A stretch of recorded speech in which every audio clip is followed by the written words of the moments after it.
Hello and welcome back to TVP World. I'm David Kennedy. Now, we've been looking back at the last year of covering the Russian invasion of Ukraine. And I hope you agree we've had plenty of military specialists with a deep understanding of the conflict. But few have had the close-up experience of Russian military thinking of our next guest, Yuri Tabach, who is the former chief of staff of the NATO military liaison mission in Moscow. So Yuri Tabach, thank you very much for joining us. Shall I say former captain? Garry, thank you. Thank you, Dave, for inviting me. Always a pleasure to be in my beloved Poland, even if it's distantly. Great. Well, so you were in Moscow, even like before the conflict started there. Now, back then, what kind of view did people have about the Russian the Russian plans in terms of Ukraine that already, of course, been the start of the invasion back in 2014, of course? Yes, I was actually in Moscow, stationed in Moscow in 2008 to 2011. So in 2008, there was an invasion of Georgia, a former Soviet Union republic, not the state of Georgia in the United States, I hope. Yes. And at that time, I mean, many people were asking me in Russia, I mean, why do you think we did this? Why do you think we tried to invade Georgia? And I said, you know, you're training, you're exercising, you're probably going to attack some of your neighbors, some of your former states as well. And he said, what do you think? I guess you're going to steal Crimea or something, because I just came back from Crimea and I really liked it.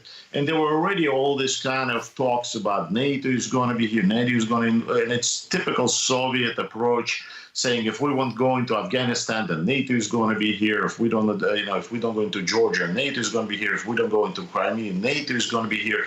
Even though Black Sea is surrounded by NATO countries, I don't understand why they were worried about the Crimea. But I just said it out of the blue, not really knowing anything about it. I thought I was making a joke, but you see, that joke didn't turn out to be so funny, because right away I felt pressure from the Russians. I felt like they were really planning this. They stopped communicating with us in 2008 with NATO. Our relationship became very strained. We were already not taking part in mutual exercises. Russians were not letting us go into any of their bases. And talk on TV and in the media, I already could hear the anti-American, anti-Western rhetoric, propaganda that I've heard as a child in the Soviet Union, growing up in the Soviet Union. So I kind of, it was giving me a very bad feeling.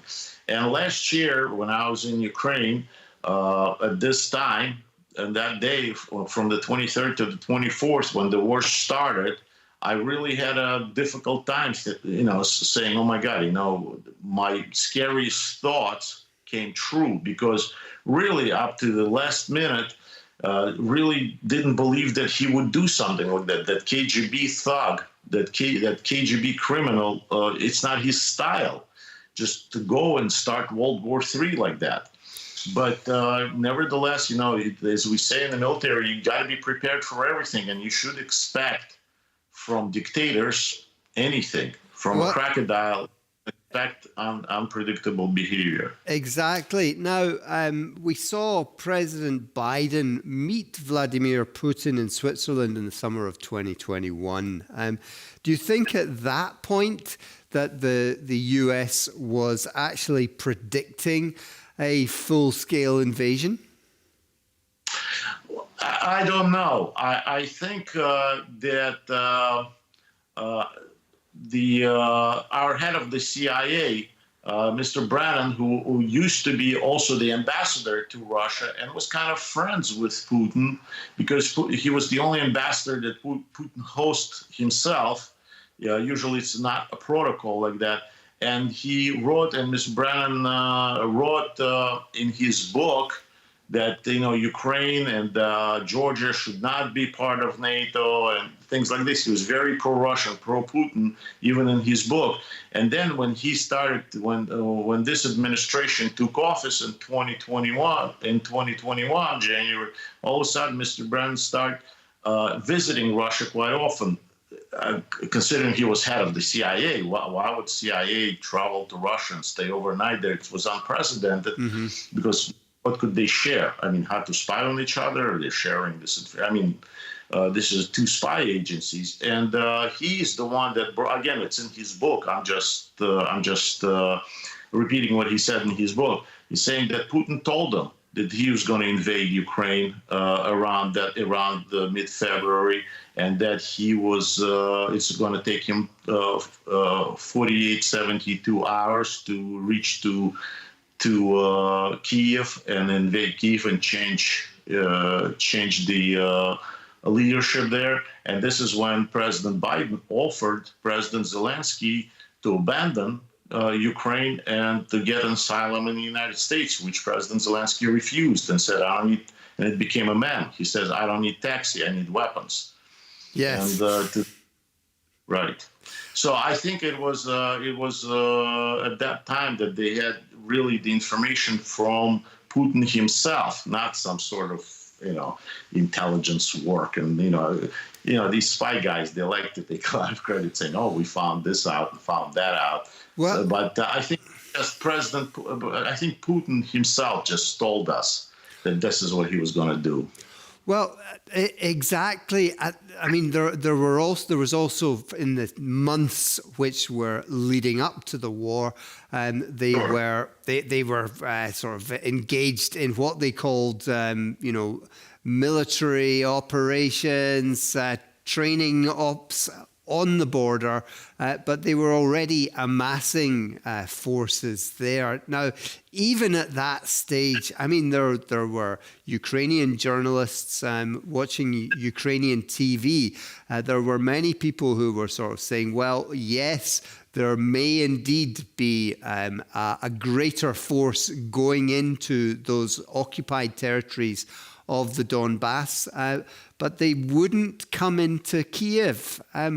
What point do you think it was absolutely certain that they were going in already in June, or do you think they were hoping to dissuade Putin before that? And of course, they realized after a while that Putin was just playing with them when they was talking about negotiations. Right.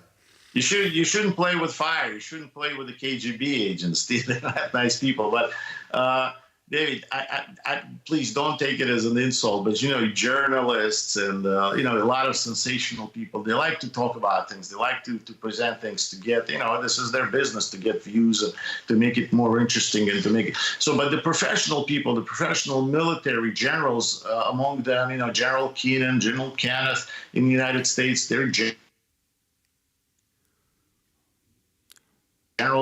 on the 23rd of February, basically celebrating my birthday and saying, and we were talking about, and we were discussing that, first of all, it's not his style. It's not Putin's style. Putin's style is to split people, Republicans, Democrats, Trump, Biden, Duda, Kaczynski, Le Pen, Zelensky, Poroshenko, just bump, split our societies, make us fight among each other. That's a KGB style. It's not a frontal assault. Yes. And certainly, war is not just art of war, they say. It's also science. There's a military science to it. And all those generals, Ukrainian generals, U.S. generals, Polish generals, some of them, Turkish generals with whom I talked to, military leaders, they were saying, no, he doesn't have enough troops. Even though if he can invade, he has not enough troops to occupy, to hold it, because Ukrainians will continue to fight from underground and so forth. And we, as Americans, we know how it is. What we've suffered in Afghanistan and Iraq with our great Polish partners there. So that was not expected. And I'll be honest with you, I didn't think he would get to, it was in a few days, their tanks were already in Kiev. They were really in Kiev, literally.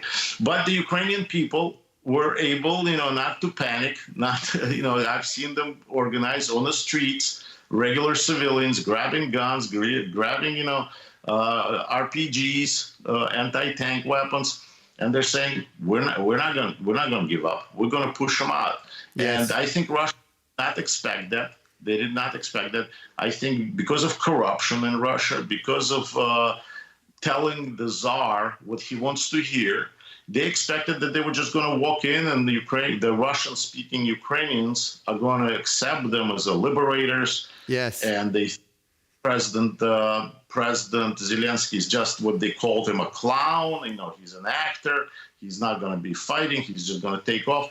They didn't expect the Ukrainian people going to organize and fight. They didn't expect that the Ukrainian army has been preparing for it. They didn't expect such military leader like General Zaluzhny would rise up. He's like Israelis had Moshe Dayan, Montgomery for Brits. During those war times, these kind of generals, they tend to rise up. So they didn't expect any of this. They didn't expect such resistance. So from 72 hours, here we are, a year later, and Ukraine is still there. The whole world is behind Ukraine, and Poland is number one behind them, that's for sure. And I always knew that Poles, I served in Poland for 4 years. Right. So good to hear that. But what we need to hear, I suppose, is definitely how much support there is from NATO, and do you think that the equipment which is going through is actually at the moment is going to win this war for Ukraine in the next 12 months? Let me rob you a little bit too, because NATO is NATO, and I was an officer in the NATO for several years. But Poland is Poland, and I always knew that Poland would not leave Ukrainians behind, would not let them down. I knew that Poles would put up a fight. Poles it's a spirit, it's a Polish spirit that is very inspiring. And I think everybody in the world right now realizes that there's no best friend than Poles. You want Poles to be your friend. And Ukrainians appreciate it more than anyone else. Let me tell you, being here in Ukraine, they really do. They appreciate what you're doing for them and taking their refugees and so forth. Yes, the help that the West is giving, to answer your question, the help that the West is giving is certainly pivotal. It certainly is able to hold the Russians back. They're not able to advance any longer. But that's not enough. Unfortunately, it is not enough. And Poles were the first ones that were willing to give air support, to give Polish MiGs to the Ukrainians to protect their skies. But for some reason, then under some pressure, the Poles didn't give it. But hopefully it will continue to be this. Hopefully soon the Ukrainians will be able to receive, so they will be able to have superiority up in the air, and they will be able to support their troops on the ground and go into counter advance in the offensive, in the counter-offensive. Indeed. But they need tanks, they need armor, they need long-range artillery, they need the anti-aircraft coverage, and hopefully all this will come soon. I mean, we really hope. Well, we're 1 year in. Let's hope that things get better there. But meanwhile, Yuri Tabach, great. We've got next time, Garry. Thank you very much for joining us. That's Yuri Tabach, former Chief of Staff of the NATO military mission in Moscow, but joining us online today. Thank you very much. Thank you. Thank you. And that's it for the moment, but stay with us on TVP World. We've got more coming up.